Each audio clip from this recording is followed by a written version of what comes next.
You're listening to the 95 podcast from the team at 95 Network, where we host conversations specifically designed to support leaders in small and mid-sized churches.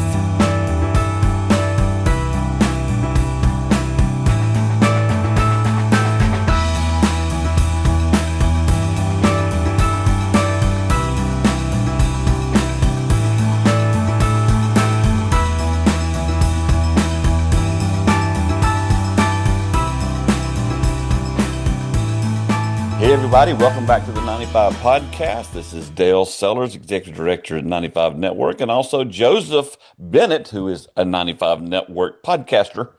He's a podcaster extraordinaire, hanging out today with Leah Norton from Fishhook. We just are so excited to have her with us as we dive deeper into our Easter prep series, is what we're calling it, doing several podcasts in a row before Easter, just trying to give you some things to do that'll help you really maximize the opportunity to reach new people this particular Easter.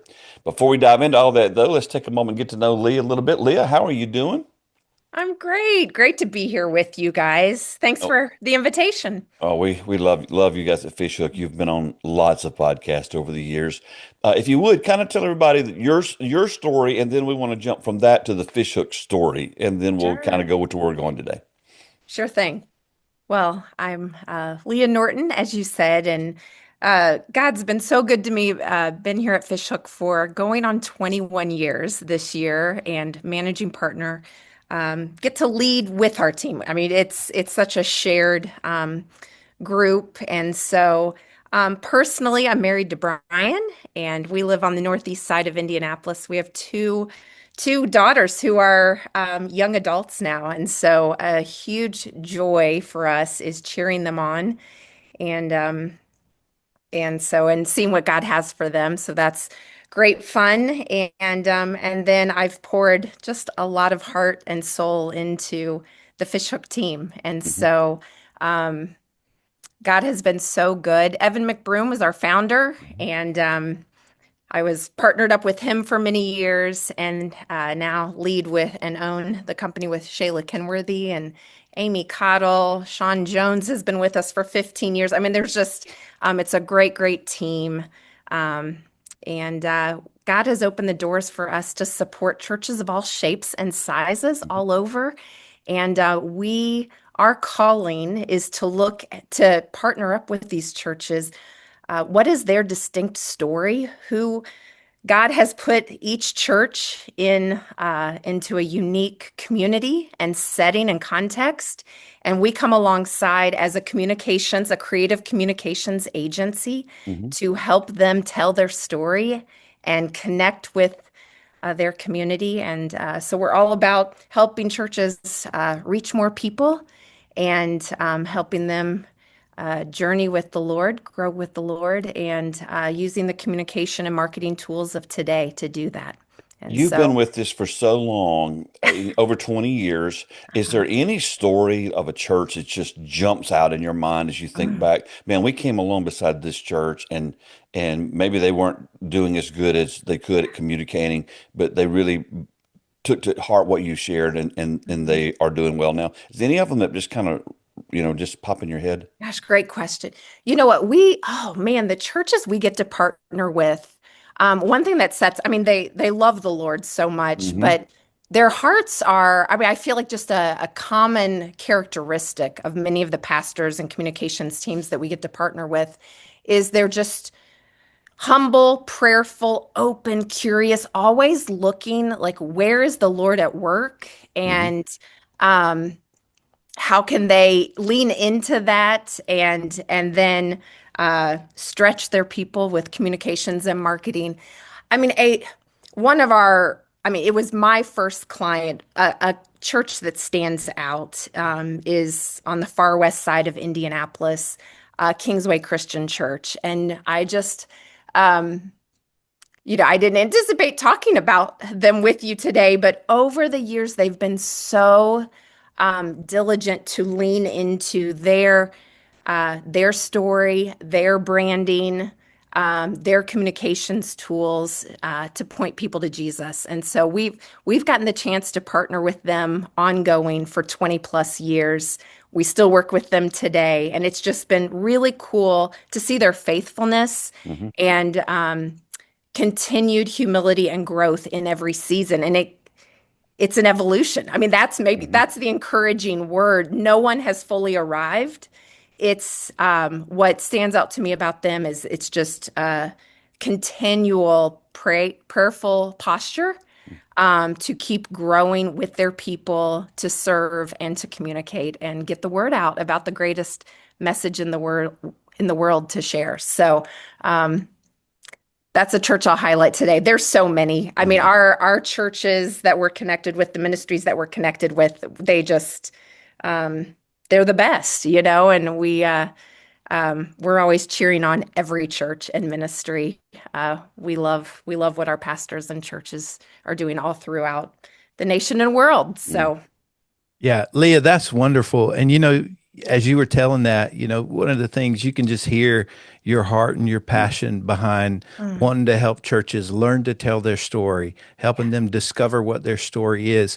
And you talked about the impact that this church really leaned in to a prayerful posture of how to tell their story. So, one of the things we want to talk about today is helping churches prepare to get their word out, their story out for Easter. And, yeah, I think about you guys and what you're empowering churches to do, you're equipping churches to do, and helping churches with. There's so much for a small to mid-sized church, or any church for that matter, when you just say, hey, we're preparing for Easter. There's a lot yeah, coming. Like even that word, like Easter, it's kind of the Super Bowl Sunday yeah. of church, if you will, right? A lot of people, many times, that may be the only time they go to church all year. So there's so much that comes at church leaders, pastors, when you say prep for Easter. So it sounds like there's a difference between activity and Mhm. strategy. So can you kind Yes. of lean into that and talk about what would you guys say that you offer or that's important when thinking about that? Yeah. Oh, I love how you said that. I mean, didn't we just get through Christmas and now it's Here it the is, There it right? and we were is. excited about the new year and then it's like, oh my goodness, the Lenten season, which for many of our churches is an Hmm. important process.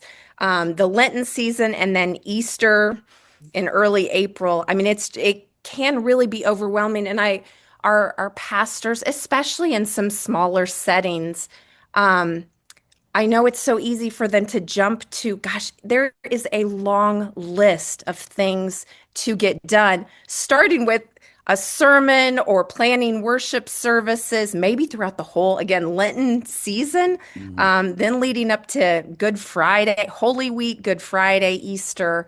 Um, and you want to get the word out. We want to plan wonderful services and also get the word out.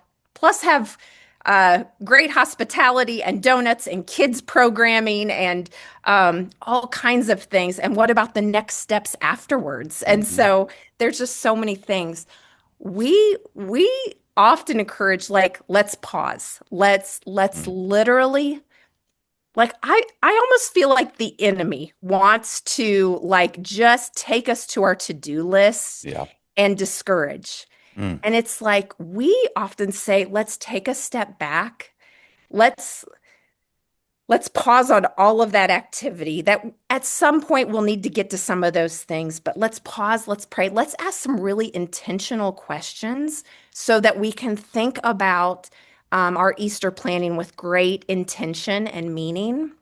Hmm. And we often like we'll talk about like for any church in a given season, like what is your mission all about and who are you called to connect with? Hmm. And based on that, what does that mean for the Easter season? And that audience piece is really important. Who are you called to connect with? We know you have your congregation, and you love those people, and they're going to actually rally with you to reach more and new people in your community to point them to the hope of the gospel. And so, who are you called to connect with? Is it We know younger people are more and more curious and open to matters of faith. So is it maybe the curious college student or young adult? Are you going to go after really trying to connect with them? Or is it maybe a family that is so stressed out and busy and hurting? Um, who is God calling you to connect with in this season and in this Easter season? And what message, what do they need? Hmm. And what do you want to bring them? And so we're going to be having I'll make sure we share some resources because several of these things are on our website at fishhook.us. Okay. But we have a list of questions to really, like, again, to pause and to lean into the planning about mission, your audience. What is the one message you want to bring them this Easter season to bring value and encouragement to them? And then there's a few other questions that help you kind of launch into more of your planning. But that's our heart to start there. One of the things we do, Joseph does these, and I do these along with some other team members. We do a thing called Vision Day, and one of the things we do is we focus on who is the primary demographic your church is trying to reach. And this may be foreign language for some people because if you ask most churches who are you trying to reach, the answer is everybody. So I always follow that up with, well, how you doing? Because it's not possible to reach everybody Yes. at one specific church. That's why we have so many churches. Yes. And so what I hear you saying is we've got to really be honed in and understanding a demographic or a group of people that we want to reach and then build a message around that. One of the things that we encourage churches to do is, okay, if you know a demographic that you're trying to reach, spend some time talking about what do they value?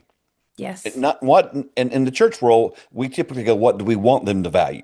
So we spend more Yes. time talking about what we're mad about that they're not doing. Not Yes. talking about that. Find out Mhm. what is that and an easy way to do is ask people in the demographic. It's not hard Yes. to ask them what they're Yes. doing. So, but what I hear you saying is this is really, yes, we need to do this as we go into Easter, but this is an all year thing. Is that what I'm hearing you say? Yes. Well, and it evolves then. What you might be doing, a message you might be bringing them for Easter, maybe then there's something different that you're supporting them with this later this spring or this summer or something else at fall kickoff or something else later in the year. That messaging and your efforts definitely evolve. But what I hear you saying, Dale, is that it's knowing people, getting to know people. And we talk about just like being very empathetic in Hmm. our ministry and in our communications. And so if we really take some time to get to know these real people in our community, and we can understand what are they facing, what are they feeling, what are their needs, then we'll know what messaging we could bring them to encourage them, to support them, to help them, um, to make those connections that could then lead to maybe them attending something throughout the Lenten season or making a connection leading into Easter. And so that empathy piece, communications, um, is knowing those folks and developing messaging that is clear to them and is caring to them to make a connection and move them uh, in a positive way. Yeah. So, Leah, I love that. And what I'm hearing you say is as we communicate, and if we're communicating in a way that connects with them, we are showing them the love of Christ, right? We're caring for Yes. them. And, Leah, talk to us about how Easter again is the time where a lot of guests, our churches have an opportunity to reach a lot of Yes. people that may not go to church any other time. So, Mhm. how does language in that communication, how does that matter? Yeah. Are there Yeah. certain words like that, we say sometimes church language, right? Yeah. But how does that sometimes come across to the person outside that we're trying to reach, that we're trying to communicate with? Yeah. That's so good. Um, I think we talk a lot about value-based messaging. Um, and it's so easy to jump to, I have a service to promote, or I have an event to get the word out about. And it's like, we want to serve these audiences. We want to serve your community way before we even invite them to something. And so, messaging can be starting now. Maybe it's through what you're posting on social media. Maybe it's what you're writing about in a blog article or something that gets posted to your website. Maybe it's something you're sharing from stage in the midst of a prayer time or preaching, but helping people know, helping your congregation know first, and then it goes to the community that this Easter season, after we've done some of these, we've looked at these questions, what are we going to bring people? Are we trying to bring them more peace in a very unpeaceful day and age in our culture and world? Are we trying to bring people more peace?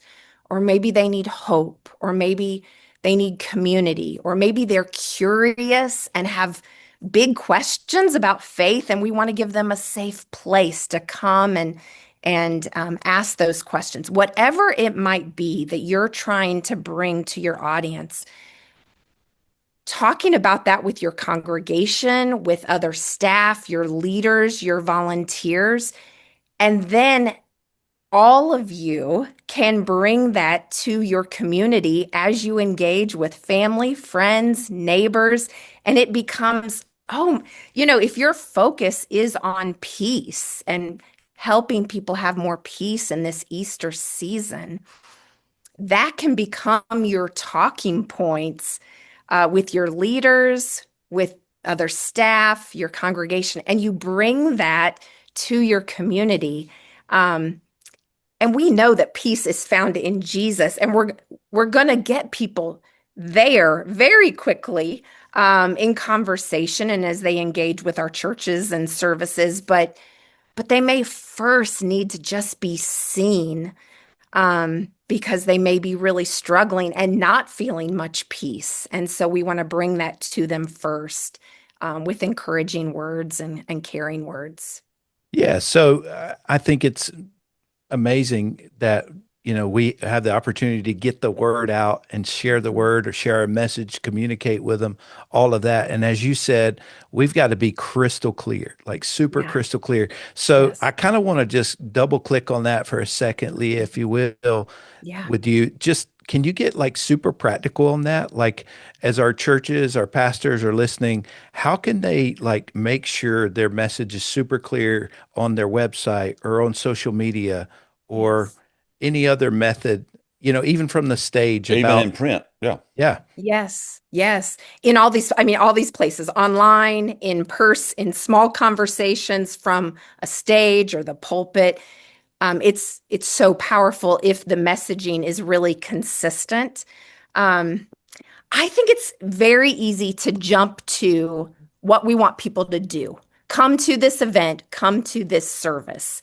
And so I again, we want to bring this value-based messaging. And so like very simple phrases or encouraging language around finding peace or finding community, having a place to ask your questions.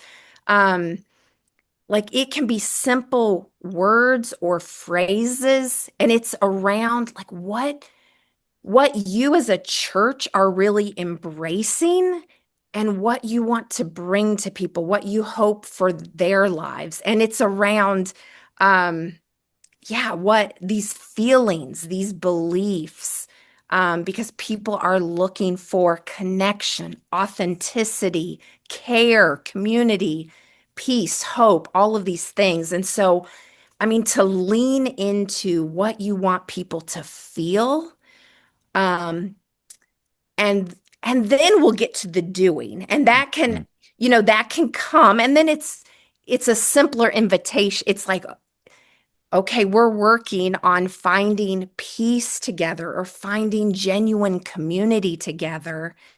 And now, goodness, we're going through this Lenten in this Lenten season, we're working through a time of prayer or a book or a Bible study. You can make an invitation for someone to join you, um, or an invitation to Easter. And so lead with the felt need, what people need, what you're hoping, what you yourself are looking for. We are all looking for the peace and hope of Jesus. As Christians, we found it and we want to share that, invite people into that, um, and then get to the doing, the invitation to join your church, come to Easter. We're going to take a short break, and we come back. I want to pitch something to you. I want you to speak about a mistake that I think we made a lot when I was pastoring my church, and even as I've served at other churches. There was a specific mistake we would make about Easter, and I want to see what you think about it. So we're going to take a short break, and we'll be right back with Leah. Back here with Leah, talking through Easter prep on how to communicate, or what to communicate, that kind of thing. So I had said on the other side of the break, I wanted you to address this. One of the mistakes that we made when I pastored our church, and as I've served other churches, is we turned Easter Sunday into this massive event that if you came to our church for Easter and you came the next week, you'd think you came to the wrong place. And so we spent so much time, and I never will forget one of the churches that I served at, that I mean we had crosses up on the stage. We did all this drama, we had all this music. It was way too much. It was way too long, which we can talk about that. The whole thing. But we fell flat on our face. We knew when we finished, it didn't connect with people. And then we also knew that when they came back next week, all that stuff was going to be gone. Give us some advice about not overproducing the one service, because because you've already been talking about this is the cultural focus of how to touch people. Yeah. Okay. So, this is some of my favorite conversation, because in our world, there's a lot of people that are really open and curious, looking, asking really important questions about faith and purpose and all of that. We're so thankful for that. There are all at the same time, some of those same people or others are so skeptical Hmm. or disillusioned. I mean, people are asking, what is real? Yeah. What is genuine? What is authentic? I've been asking that a lot lately myself. Yeah. Yes. Oh, it's not just other people. I'm Yeah. asking it. Yes. Yeah. Yeah. They're asking, who or what can I trust? Hmm. So I think more than Easter, I mean, we want Easter Sunday to be joyful and special, but I would also really encourage every church to be as authentic as they can be that day, and to meet people where they're at, which people are asking for what is genuine, what is approachable. Hmm. Sometimes I think what we do, the big Easter Sunday, as Christians, we're just trying to like make it so special because we're so grateful and ready to worship. But for an outsider or someone who's coming back to church or coming back to church for the first time, all of that is sometimes so big can be a Hmm. little hard to know how to engage with, or to understand. And it definitely, to your point, Dale, does not set them up for coming back another week, because your services, your church could look and feel very different. Well, see, what we did as pastors is we were like, we got bent out of shape, if I can say it like that, Yeah. because we knew we were going to have all these people come, and so it was like when you go dating, and you Yeah. want to put on your best look and that kind of thing, but then the Yes. next week, you forgot to brush your teeth. It kind of came across that way at times, and we just I feel like we got over anxious Yeah. about trying to be something we weren't. If Hmm. that makes sense. Have you Yeah. seen that? Definitely. Well, and I think it comes from, I mean, often a really good place. Here's how I would liken it. Here's an example. If I'm having a dinner party over at my house. Um, Maybe I've invited really special friends and I want to make it so special. So maybe I'm gonna pull out my grandmother's china that I have. Mm. And maybe I'm just gonna make some really fancy food. But you know what? Like maybe these wonderful friends, maybe they're my younger daughter's a junior in college. If she's the friend, if she and her friends are coming to this dinner party, they're actually probably not going to feel very comfortable if I've made really fancy food and they're eating it on the china. Yeah. And so my heart might have been like I wanted to bring my best Yep. to them, but they're not ready to engage with that. They're 20 years old. Um, they're in their hoodies and like they want something much more casual. That's what would make them feel more comfortable and what they would enjoy or be able to interact with more easily. And so I I think, and you have to do all of this prayerfully. I mean, Sure. I don't want to tell a church, oh, you shouldn't have the full choir or the extra music or whatever. Like this has to be done very prayerfully to Hmm. discern, like, what does the Lord have for your church this Easter? But I think if our hearts are in the right place, building our communications and our services and all of our programming and hospitality for the Easter season with our audience in mind may make it way better for them to engage, and it'll take the pressure off of us potentially as Hmm. well. And so I think there can be a win on all sides. Uh, but in this day and age, people are looking for what is real, what is genuine, what is approachable. Yep. And so I think less is more. Um, and God knows our hearts. If Sure. our hearts are to bring him glory and all the worship and to love others, um, and and share the gospel message, I don't think we have to have all of the fanfare necessarily. Yeah, Leah, I think that's so important. I love when you said that, people are looking for authenticity. And Yeah. like you just need to bring whatever that version of yourself is, just be you. Yes. Be the best version of you. We need to give God our very best, right? And Yeah. his people, but it's natural, not salesy. So I think Yeah. about what you guys do and I was looking at your website. You guys have a 4-phase process. And I believe if I get these right, or if I mess them up, let me know. But listen, plan, create, and celebrate. Did I get that right? Yes, So, yes. so yeah, Well done. so tell us, Leah, why does the list start with listening, and why is Yeah. that so important for Yeah. churches? Why does that matter? Yeah. Um, in the context of our churches, listening to the Lord, like, what does He have for your church in this season? What value, what message does He want you to bring to your congregation and community? That's really important. But listening to each other within the congregation and listening to the folks and connecting with the folks in your community. What do they need? What are they open to?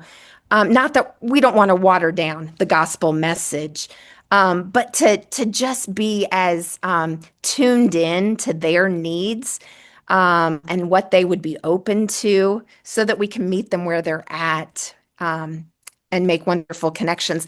And this is where I feel like our smaller churches, mid-sized Hmm. churches, when we think about them listening, a few people listening to each other and then connecting with the community and inviting them in, you're you're then ready to connect with them on a Sunday morning or at an event when they walk in.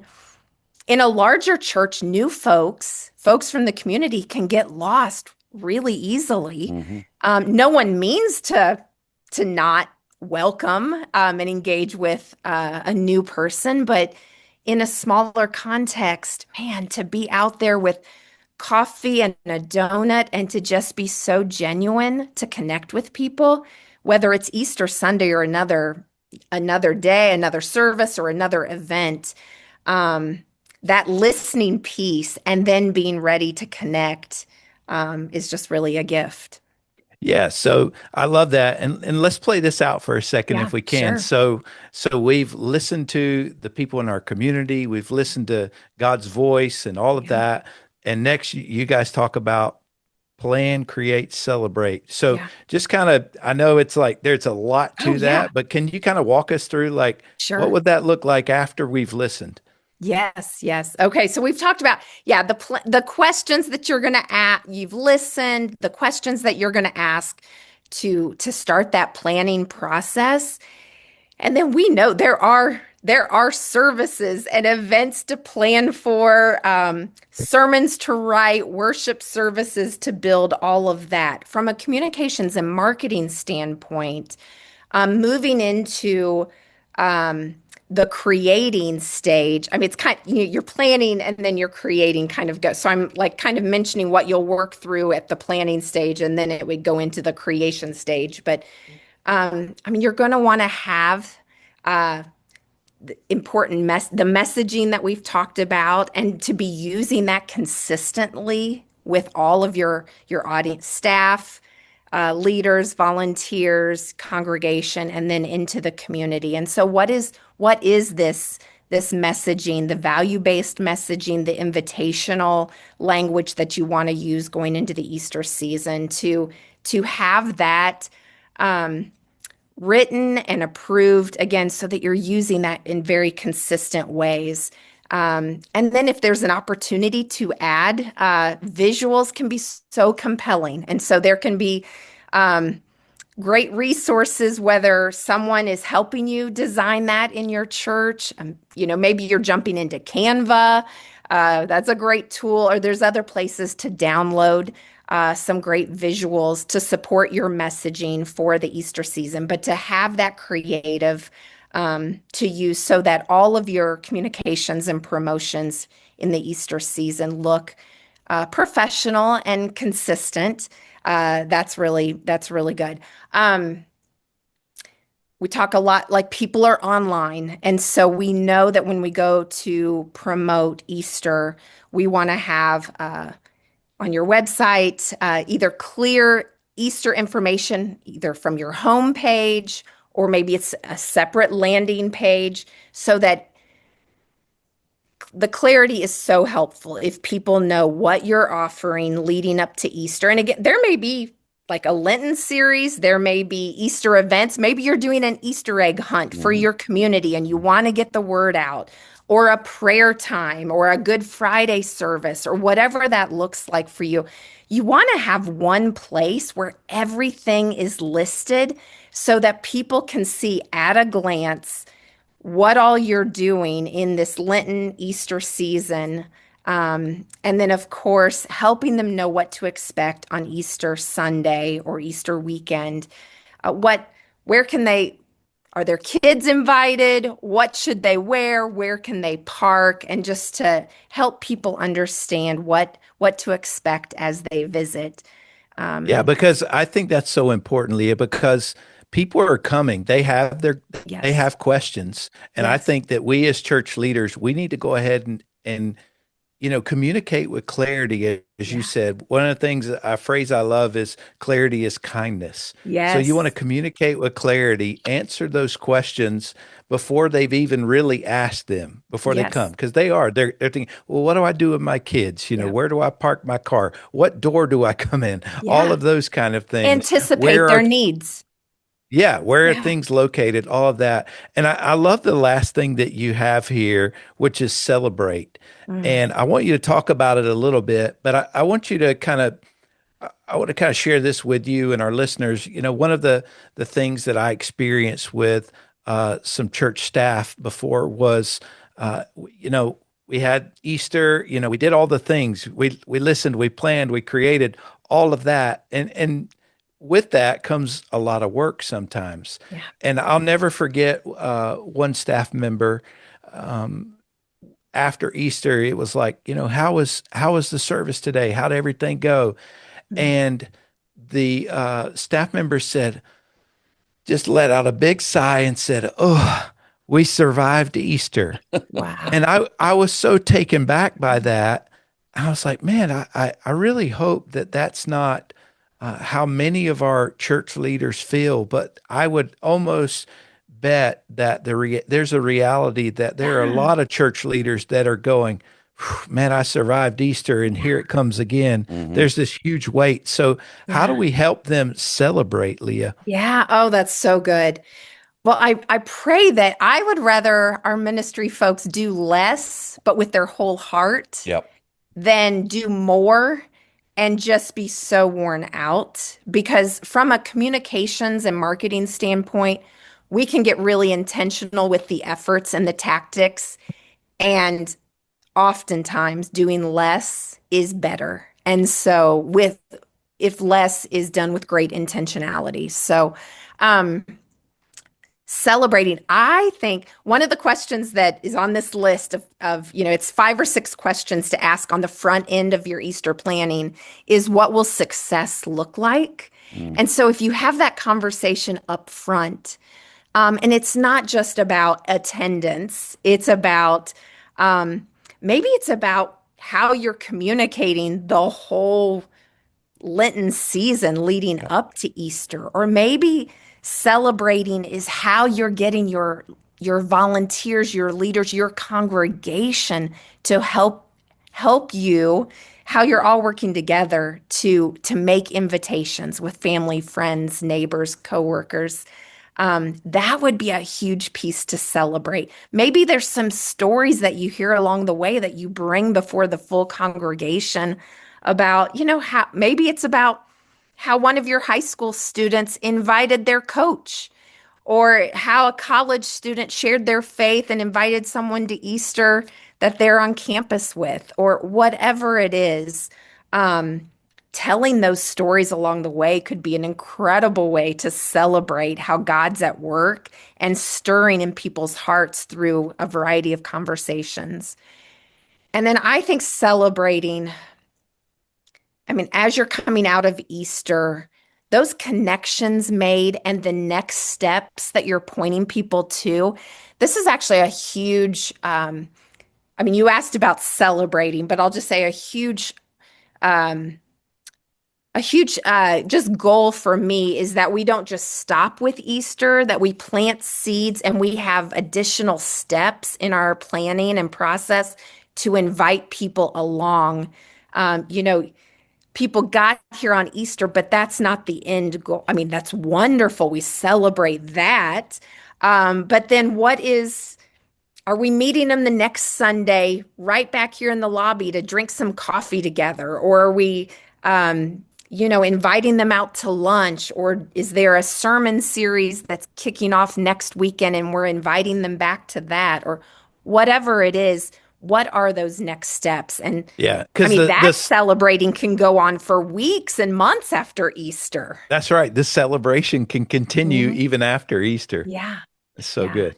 I got a really important question for you because the stuff you've been talking about, I keep thinking a lot of churches don't know how to do honest evaluation. Oh, So yeah. we don't really know how we're doing because we don't either ask the right questions or get the right people to ask it. Do you have any practical ideas or guidelines you can give us today? So if we're going, okay, I really want to shift this year. I don't want Easter to be a thing that Joseph talked about where it's like, oh, thank God we survived it, or be nervous about it or be overwhelmed by it. But sometimes, we don't do a really good job of getting good, honest evaluation of what we're doing that's working and what we're doing that's not working. Do you have any ideas or thoughts that could help us do a good job with that? Yeah. Um, well, I think asking the question on the front end is key to getting to, because sometimes it's like we're so far into the planning, and then it's like, oh, I guess we're just focused on attendance or whatever, giving or whatever. So asking what will success be, and to involve several leaders in that. What will success be? And then picking just a couple. Like, I think sometimes we either don't pick it's kind of all or nothing. There you Like, go. we either don't pick anything, or the list is like It's too long. 10 or 12 long and it's overwhelming. Yeah. I was just thinking, Dale, when we were talking about like helping staff or key leaders have joy, not to get to the end and be like, well, thank goodness we survived. That could become a goal. That Yeah. could be something that To defines actually enjoy it. success. Yes, that throughout the Lenten and Easter season, that your key leaders, the pastor, your staff, would have many moments, hopefully, where they're energized, that they have a chance to rest at key moments each week or month. That could be a huge way that you're measuring success. And then maybe you pick something for staff. Maybe you pick a goal for congregation, like maybe it's about their participation in helping reach out to the community. That could be sharing something on social media. It could be a conversation with a friend. And then something for maybe then there's a goal that you've selected for the community and how you pray to engage with them, and see some next steps come from all of these efforts. This would be very helpful for you if you're a pastor today and you're listening and you're thinking, man, we need to make this turn. You need to get a few people in the demographic you're trying to reach to get their input. So like if you're trying to reach young families, get a couple young families and ask them, what would it look like for us to be successful in reaching your family or your peers? If it's talk to some young people.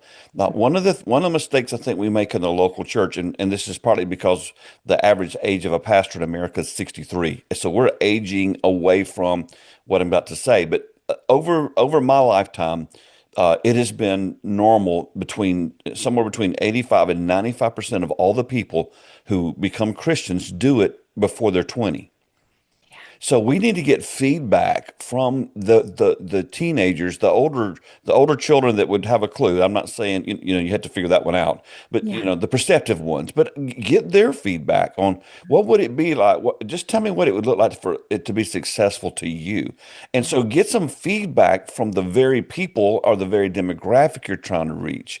Now, I know as we kind of move toward the end of the podcast, you have a lot of resources we're going to make available on our show notes. Can you kind of walk me through some of the things that we could put in their hands that will help them? I know you've referred to several things today. Yeah, yes.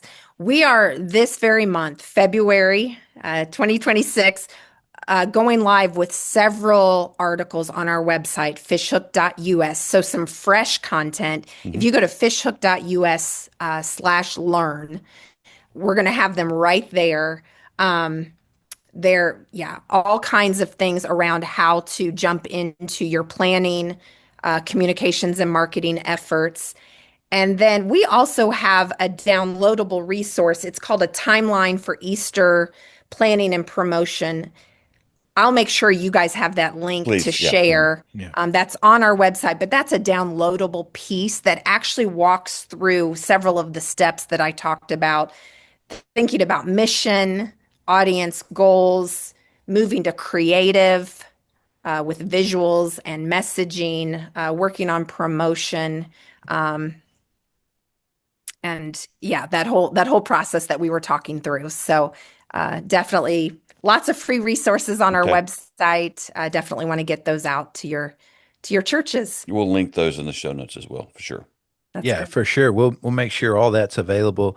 Leah, thank you for being on today, and you have shared some valuable things that's going to help a lot of churches, a lot of pastors and leaders prepare well for Easter, and even, I believe, reach more people and help them come to know Jesus this Easter. So thank you for that. And I just want to ask you to do one last thing for us Sure thing. as we kind of wrap up our time. I love your heart, and I can tell that you guys really want to help churches learn to tell their story, because really, as they learn to tell their story, they're telling the greatest story ever, the good news of Jesus Christ. So as a pastor or a church leader or even a church member might be listening and they're going, man, this just seems all so overwhelming.